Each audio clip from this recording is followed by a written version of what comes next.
The courtroom was already decided. Everyone in the room knew it, the judge, the reporters, the quiet spectators sitting in the back pews, even the security guards, who avoided looking at the woman standing alone at the defendant's table. Her uniform was gone. Her medals were gone. Even her title had been stripped from her file. They no longer called her Colonel Harper Kane, United States Marine Corps. On paper now, she was just Harper Kane, the accused. 7 tours. 3 Purple Hearts. 2 Bronze Stars. 28 years in uniform. Reduced to a single name. And still, she stood straight. But nobody stood with her. No lawyer beside her. No fellow officer in the seats.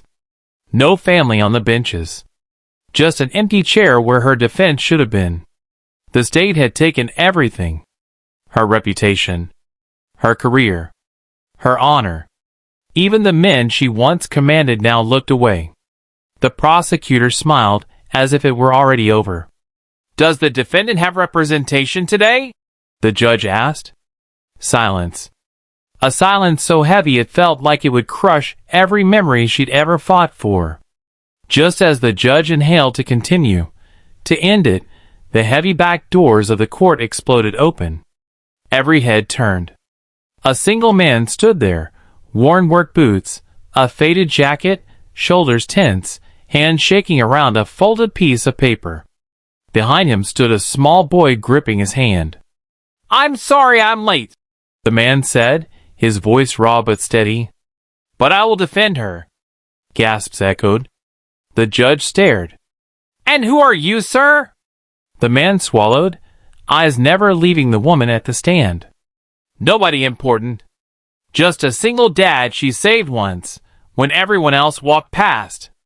The Marine colonel finally looked up, and her eyes filled with tears. They had called her the Iron Colonel. On the battlefield, Harper Kane was legend, a voice calm under gunfire, a mind sharp as a blade, and a heart that refused to leave anyone behind. Young recruits said if Colonel Kane led the mission, you'd come home alive. Mothers of Marines once wrote her letters, thanking her for bringing their sons back. But wars end.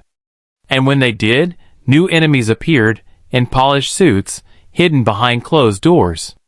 When a mission in a foreign desert went wrong, when a convoy exploded and classified weapons disappeared, someone had to be blamed. The generals pointed downward. The politicians whispered a name. The perfect name. Harper Kane. They accused her of disobeying orders, of selling information, of treason. They stripped her uniform in a private hearing. Her service record locked away. Her pension frozen. Her medals collected like evidence from a crime scene. She didn't shout. She didn't beg. She only spoke one line. "I did not betray my country.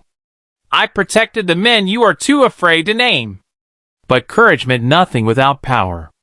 They emptied her office, changed the locks, turned their backs as she walked through the base for the last time.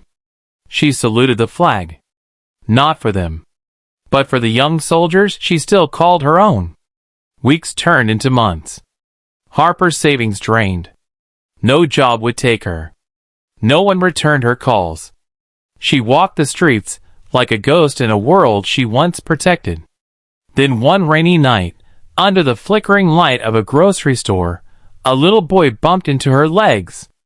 "Sorry, ma'am," he whispered. Behind him stood a tired man, clothes threadbare, eyes exhausted, arms full of cheap groceries. "I'm so sorry," he said. "He didn't see you." "It's all right," she replied softly. Her voice was no longer the voice of a commander. It was just human. The boy looked up at her. "Are you a soldier?" She hesitated. "I was." "Did you save people?" he asked. She looked away, fighting the memory of burning sand and screams in the dark. "I tried." The man gave an awkward smile. "That's more than most of us." She noticed how he counted coins in his palm before paying. Single dad. Barely making it. That night she walked away, but something inside her shifted. Over the next weeks, their paths crossed again and again, at the store, the bus stop, the soup kitchen she volunteered at. She never told him who she really was. She was just Harper. And for the first time in her life, someone didn't see a rank. They only saw a woman. When Marcus learned the truth, the world shifted. He didn't read it in the paper. He didn't see it on the news.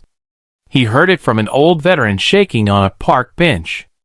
"That woman," the old man whispered. "She once dragged 5 of us out of a burning trap while bullets kissed the ground around her." Marcus couldn't believe it. "Harper?" he asked. "Colonel Kane," the man said with reverence. That night, Marcus went home and searched her name. Pages of accusations, but also pages of heroism. Pictures of her saluting, leading, standing strong beside the flag.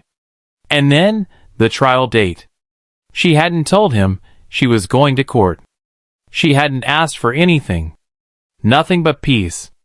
So that morning, Marcus did the only thing a father who teaches courage by example could do.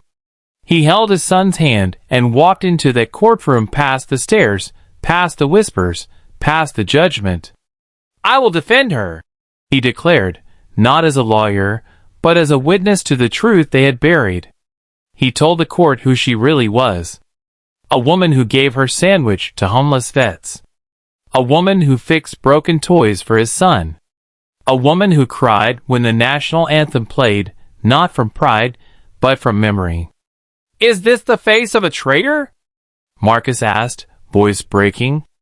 "Or is this the woman you were all too scared to be?" The judge listened. For the first time, the prosecutor stuttered. A motion was filed to reopen classified files. Testimonies from her former soldiers poured in. Evidence buried was brought to light. And the truth finally stood. Colonel Harper Kane had saved her men.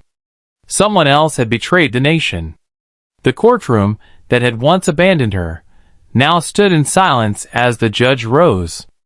"Colonel Kane, the court finds you innocent on all charges." Her breathing shattered. Marcus's son began to clap first. Then the veterans did. Then the entire room. And when she stepped down from the stand, a Marine again, not just by title but by truth, she looked at the single father who believed in her when the world didn't.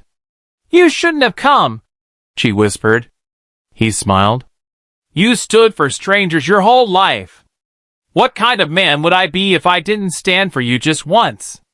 Outside that courthouse, the sun felt different. War had taken everything from her. But love, courage, and the voice of one brave man gave it all back. Sometimes the strongest soldier isn't the one with a gun. It's the one who refuses to let the world destroy someone who doesn't deserve it. One voice can challenge an army. One heart can change a verdict. One act of courage can rewrite a life. And sometimes, the hero is just a single dad who says, "I will defend her."